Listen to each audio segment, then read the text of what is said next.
Olá, hoje é sexta-feira, 15 de junho, e está no ar o Conexão TV Unicinos.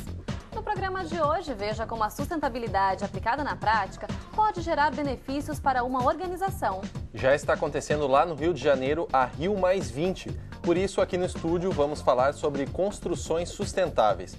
Participe da conversa nas nossas redes sociais, e-mail e site. Tem ainda as dicas culturais com Jéssica Berger e você também confere a previsão do tempo para este sábado. O Conexão TV Unicinos está no ar.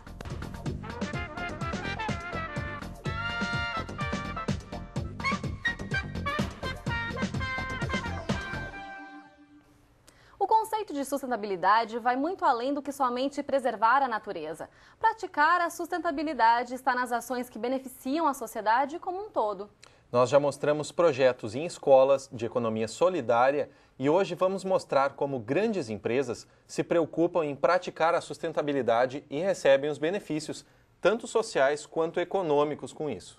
E esse é o caso, Chico, da SAP, que funciona aqui no Parque Tecnológico São Leopoldo. A empresa tem a sustentabilidade como ação principal da marca, possuindo o selo de Green Building. Sabe o que é isso? Acompanhe na reportagem. Evoluir com consciência ambiental e social. Esse é o pensamento principal da SAP. O grupo de origem alemã tem como carro-chefe a defesa e a aplicação do conceito de sustentabilidade. A empresa ela procura desenvolver projetos como o de São Leopoldo para que os nossos clientes possam visualizar os conceitos de sustentabilidade aplicados na prática, assim como procura aplicar os seus produtos numa iniciativa da SAP, utilizar o seu próprio produto nas suas unidades. O comprometimento aparece desde a estrutura em que a empresa funciona. O prédio é certificado como Green Building ou Prédio Verde em português. Esse selo é dado apenas a 34 estruturas no Brasil, que certifica a construção como ecologicamente correta. O jardim com a fonte em frente ao prédio é mais do que um simples enfeite. No verão, a umidade natural ajuda a refrescar as salas que ficam acima dele. A água utilizada para irrigar essas plantas é reutilizada através do tratamento de esgoto que a própria empresa mantém. A estrutura de vidro temperado funciona de 3 formas: para auxiliar na iluminação, como forma de manter o calor interno e, quando necessário, serve como isolante de calor da rua. Os materiais utilizados na construção, como as pedras, por exemplo, foram retiradas das proximidades da construção, tudo dentro das normas que regulam o Green Building. O novo presidente da SAP Latin American, Stefan Wagner, declarou que na nova gestão pretende seguir com o conceito de sustentabilidade que a empresa já rege, aplicada de 3 formas. A primeira será a expansão do prédio da empresa, que vai dobrar de tamanho e capacidade. A segunda iniciativa é a implantação do próprio software, com sistemas de controle e de automação predial. E o terceiro tópico é continuar com o trabalho social realizado juntamente à comunidade. Sustentabilidade é um dos valores da empresa, então nós não só temos produtos, como nós aplicamos sustentabilidade em nossas unidades, como é o caso de São Leopoldo.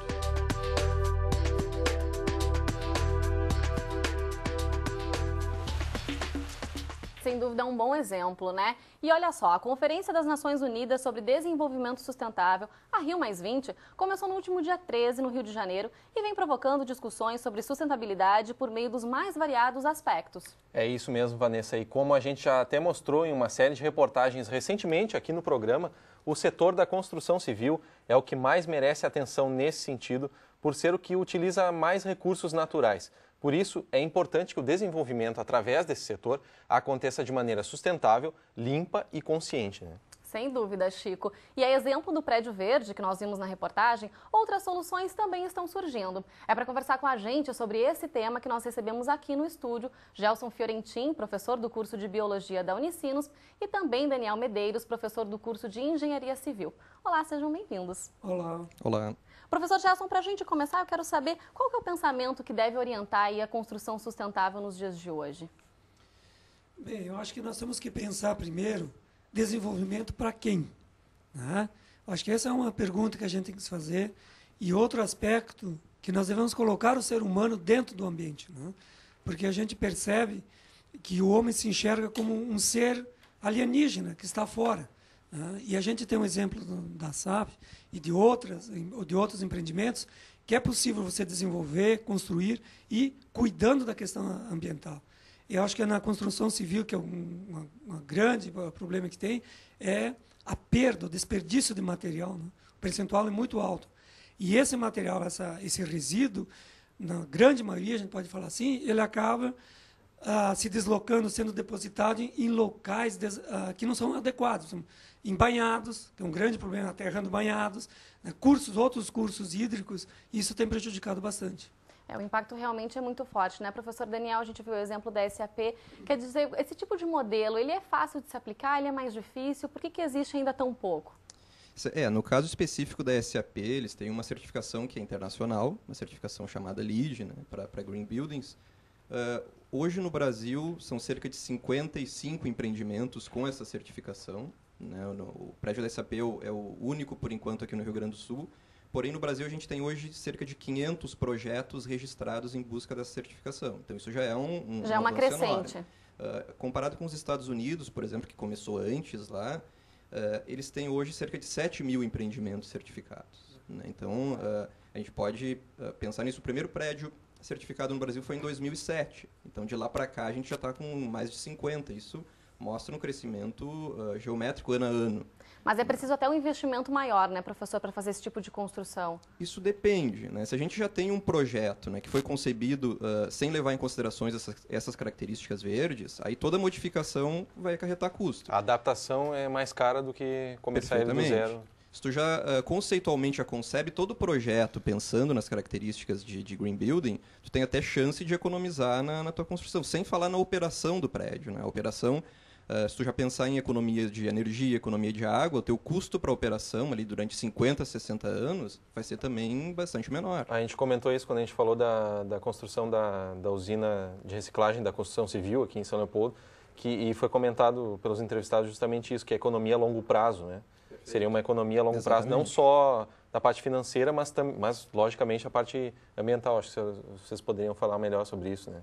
Que tipo de impacto, né, que pode ser reduzido a partir do momento que a empresa estabelece, então, essa iniciativa? Acho que nós tem outras questões relacionadas, né, que é o imediatismo. Nós queremos a curto prazo, né, o Daniel está projetando lá 40, 50 anos, né, e o que falta é planejamento. Né? Nós vivemos num país que estamos, né, sei lá quantos anos de atraso na questão do planejamento. Basta ver a questão da Copa agora. Né? Estamos atrasados, já começam os atropelamentos, aí o custo das obras vamos dizer, se duplicam, se triplicam. Então tem um custo elevado, porque falta planejamento. Se você faz o prédio já pensando nessas questões a longo prazo, você tem um retorno. Né? Então, professor Daniel, eu queria saber se as empresas estão ficando mesmo realmente mais atentas a essa questão, apesar do número baixo, como a gente comentou. Não, sem dúvida. Né? Cada vez mais as empresas estão colocando a sustentabilidade na sua estratégia de negócio. Né? Isso a gente vê.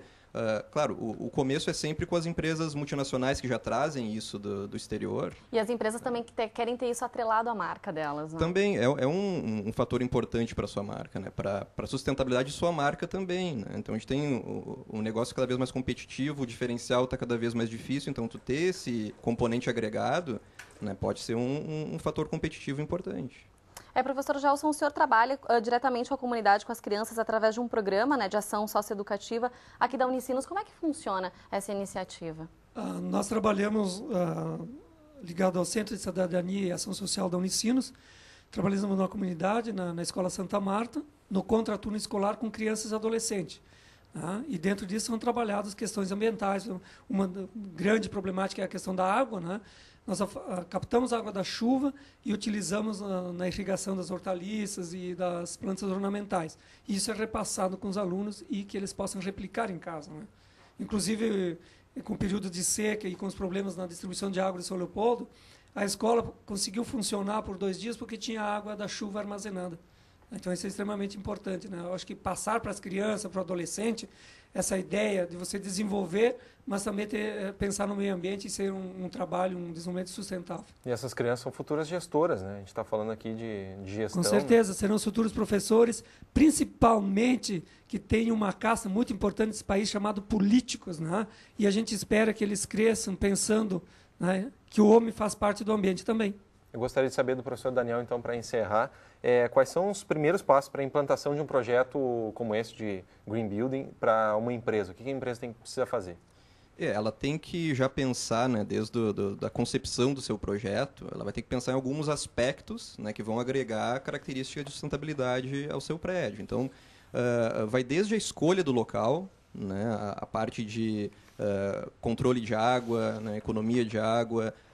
Um fator importante, né, que a gente peca bastante é na questão da eficiência energética do prédio, né? Então, não ter desperdício em relação ao consumo de energia. Professor, a gente fala muito aqui nas grandes construções, mas também quem vai construir uma casa tem tanto impacto quanto também uma construção maior, né? Quer dizer, a pessoa de casa, ela também pode pensar numa construção nesse sentido? Sem dúvida, e com algumas características bastante simples, né? A própria captação de água da chuva é uma delas, né? Tu vai ter uma economia depois no uso, né? A questão de ter lâmpadas também de baixo consumo.